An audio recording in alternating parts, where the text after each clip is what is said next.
वस्तु अगर सही क्वालिटी की नहीं होती तो उपभोक्ता जो है वो उपभोक्ता कोर्ट में जा सकता है। मतलब ये जो चैनल्स हैं तमाम, ये भी तो एक तरह की सेवा ही दे रहे हैं और जो देखने वाला है वो उपभोक्ता है।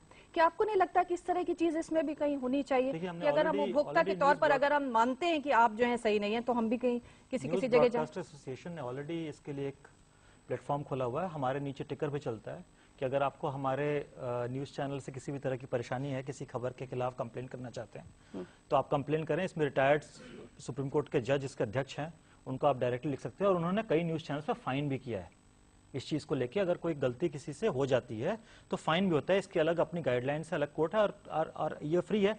उसके ऊपर ये भी लिखा आता है कि अगर कोई आपसे डरा धमका के पैसे वसूलता है कि मैं आपकी खबर दिखा दूंगा तो भी आप कंप्लेन कर सकते हैं। और मैं आपको बता रहा हूं कि हर एक कंप्लेन एड्रेस होती है, तो ऐसा नहीं है कि हम, और ये सेल्फ रेगुलेशन है, ये सरकार ने हमें करने के लिए नहीं बोला। ओके, सतीश जी कह रहे हैं मैं भी उस एनबीएसए का 2 साल सदस्य था और मैं उसके बारे में तो ज्यादा कुछ नहीं कह सकता। इतना जरूर कह सकता हूं कि जब उसका मॉनिटरिंग की बात आ रही थी उस वक्त, तो उस मॉनिटरिंग में भारी दिक्कतें थी और मॉनिटरिंग करने का या कंप्लेंट रिड्रेसल का उसके लिए उपयुक्त व्यवस्था उस वक्त तो नहीं थी। आजकल क्या हुआ है मुझे मालूम नहीं है। उससे ज्यादा तो इफेक्टिव जो है ब्रॉडकास्ट एडिटर्स एसोसिएशन, जिसके कम ही सदस्य हैं और बहुत सारे, अगर 10% सदस्य हैं तो 90% सदस्य भी नहीं थे, चैनलों के चाहे एनबीए के भी। तो वो तो आपके क्षेत्र से बाहर है।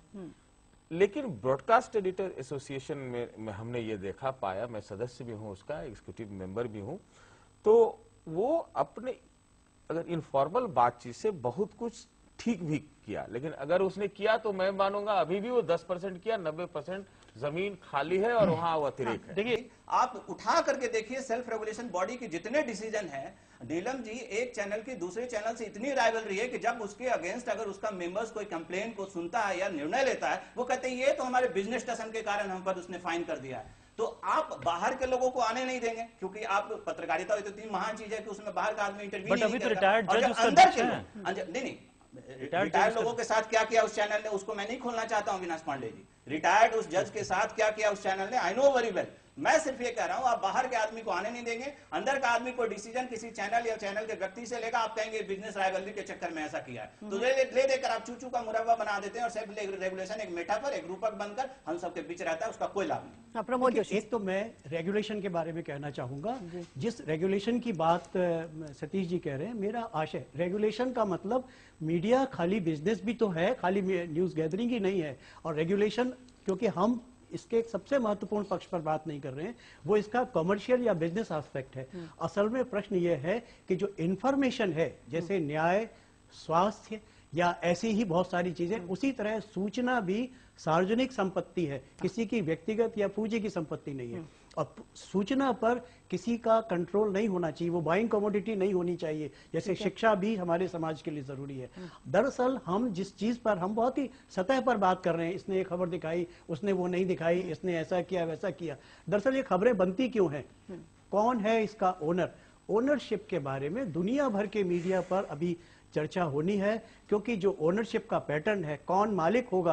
असल में मैं आपसे जो फर्क कह रहा हूं ये कि दूरदर्शन या राज्यसभा या लोकसभा चैनल का जो परफॉर्मेंस है या जो उनका काम है, असल में बात यह है कि वहां भी पैसा किसी के पास गलाने के लिए इतना है, इसलिए वो चल रहे हैं। लेकिन उनके जो ऑब्जेक्टिव्स हैं वो नहीं है जो किसी प्राइवेट चैनल के हैं। और प्राइवेट चैनल में जो पैसा लगा हुआ है वो उसको दुगुना तिगुना चौगुना अठगुना, और वो दिखाई नहीं पड़ना चाहता कि कौन इसको कंट्रोल कर रहा है।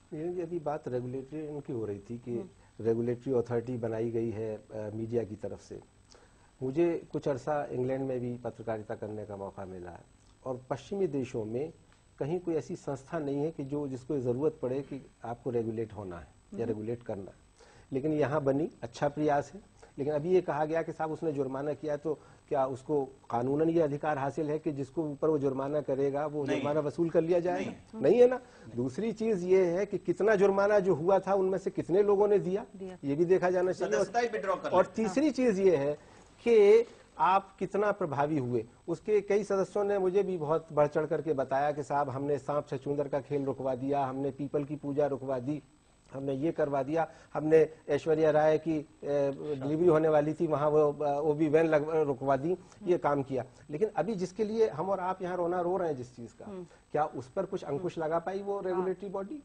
और अगर नहीं है तो क्या हमें ठंडे दिल दिमाग से अपने सीने पे हाथ रख के नहीं सोचना चाहिए कि क्या हम जो कर रहे हैं वो समाज के हित में कर रहे हैं? आप कह रहे हैं कि भाई फिर आप ये मत कहिए ना कि हम जर्नलिज्म कर रहे हैं, आप कहिए कि हमारा एक कॉमर्शियल वेंचर है, इसका काम पैसा बनाना है। और ये जो बात कही जाती है, जो अभी विनीत ने कही कि कूड़ा मारा जाता है कि जनता देखना चाहती है, तो जनता तो पोर्नोग्राफी भी देखना चाहेगी।